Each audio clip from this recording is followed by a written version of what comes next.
Bro, espera, si estás acá es por... Entonces.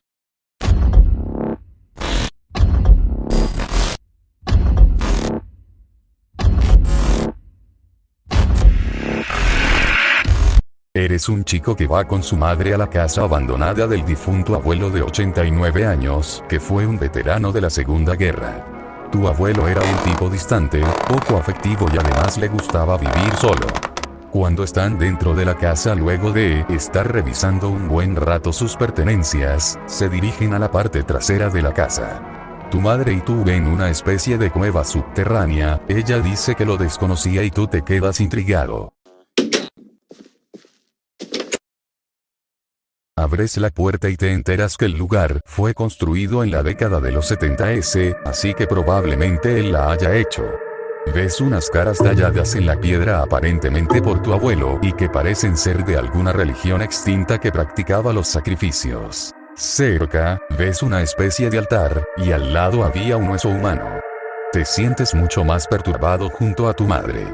Explorando más, notas que en el suelo había huesos enterrados, que sobresalían de la capa de asfalto. Te marchas de ahí con tu madre, y quedan muy perturbados los próximos días después de las escenas. Pero surge una pregunta, tu abuelo sufrió de enfermedades peligrosas como el cáncer, y duró hasta los 89, ¿será que practicaba cultos de sacrificio fuese para garantizar más su vida?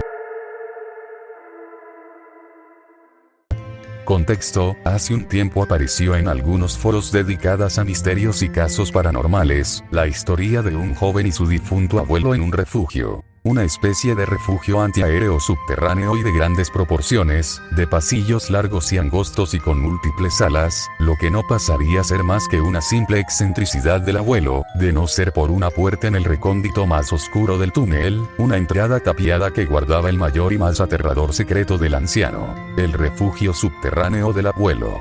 Fecha, 2005.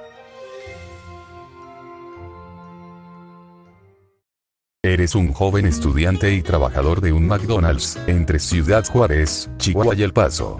Hoy vas a trabajar de noche en el McDonald's, las cosas están muy difíciles debido a la pandemia y necesitas trabajar.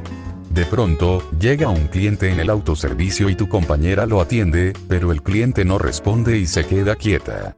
Piensan que el cliente se desmayó, pero tu compañera te dice que vengas a escuchar el altavoz, y escuchan al tipo sollozar.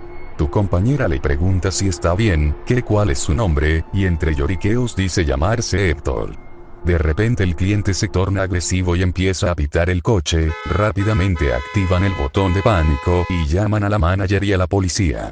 El coche sigue pitando, y un oficial llega y dice que fue una señora que se quedó dormida y nunca fue alguien llamado Héctor. Todos quedan tranquilos menos tú, ya que la manager te dijo que se podían ir y no les dio tiempo a organizar el restaurante como de costumbre. Tus compañeros y tú no aparecen en la lista de horarios, asumen que los echaron discretamente. Tiempo después, te escriben por Instagram, y te dicen que atrás del asiento del coche de Héctor, había una cara extraña. Quedas muy perturbado y desconcertado porque seguramente alguien del coche estaba siendo secuestrado o por lo contrario un hombre abusando de su pareja. Contexto. Charlie es un joven que vive en El Paso, y trabaja en un McDonald's. A raíz de toda esta situación, el muchacho ha recibido mensajes extraños en su Instagram y en sus redes por lo que recurrió a cerrar sus cuentas. En esta zona suele haber mucho movimiento por parte de los grupos al margen de la ley, se sospecha que está siendo acosado por esta gente por exponer este caso y lo sucedido esa noche en el carro. El extraño cliente del autoservicio de McDonald's. Fecha: 2021.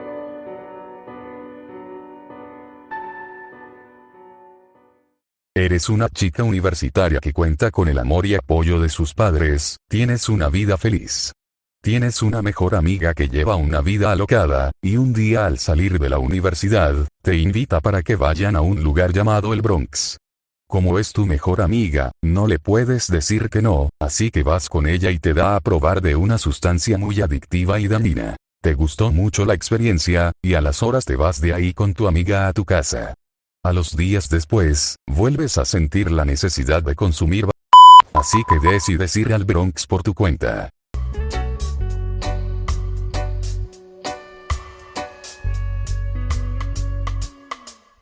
Pasan unos meses y tienes un consumo crónico de esta sustancia, lo cual ha hecho que tus calificaciones y tus círculos sociales empeoren. Un día decides hacer un préstamo con gente del Bronx para comprar sustancias, pero nunca les pagaste. Así que un día eres secuestrada yendo hacia la universidad, y eres forcejada y violentada en el Bronx para así poder pagar tu gran deuda. Pero tú no eres capaz y te niegas, así que un día planeas tu fuga de ese lugar y te escapas. Te agarraron en tu fuga, y eres llevada hacia un cocodrilo que estaba en una casa, y este te devora tu cuerpo. Contexto. El Bronx era un lugar en la capital de Colombia, Bogotá, en la cual se comercializaban drogas de todo tipo, armas, abundaba.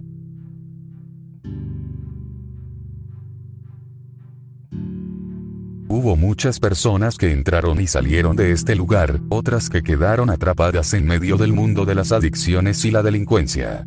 A las personas las asesinaban con perros pitbulls agresivos, o las arrojaban a un cocodrilo. Diversas formas de asesinar a las personas recurrían en este lugar que hoy en día fue desmantelado por las autoridades de Colombia.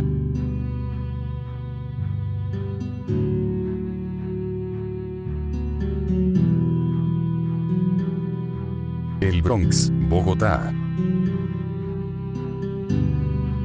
Hola, paso a venderte 40.000 toneladas de leche que nos sobraron, te las dejaré a buen precio. Acá hay algo raro, las están dejando extrañamente baratas, algo debió pasar, rechaza la oferta y advierte a los demás países de no comprar esa leche. Oye, a nosotros si nos interesa la oferta, mándame las 40.000 toneladas, seguro a nuestros ciudadanos les caerá bien algo de leche importada.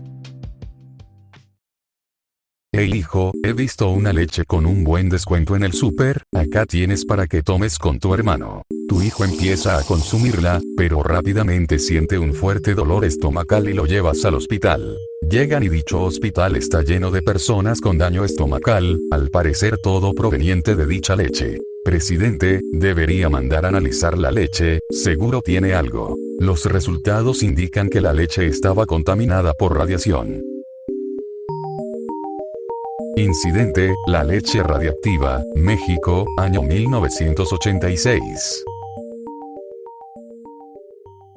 Hey gente, a vísperas a la llegada de los 100.000 suscriptores en el canal, una de las dinámicas que quiero hacerles es que los que quieran, pueden mandar un dibujo de su cara Trollface al canal Arte en Discord o cualquiera de mis redes sociales de la descripción, y los mejores serán ilustrados y posteriormente animados en el especial 100K y agregarlos al canal. Espero muchos se animen a participar, estaré atento a sus dibujos. Sin más, agradecería si comparten el video con algún amigo y así más pronto llegaremos a tan anhelada cifra. Espero el video haya sido de su agrado, un saludo y agradecimiento a los miembros del canal y sin más, nos vemos en una siguiente ocasión. Y si quieren ver la hermosa caras detrás de estos videos, mi Instagram en la descripción, me agrada responderles mensajes por allí.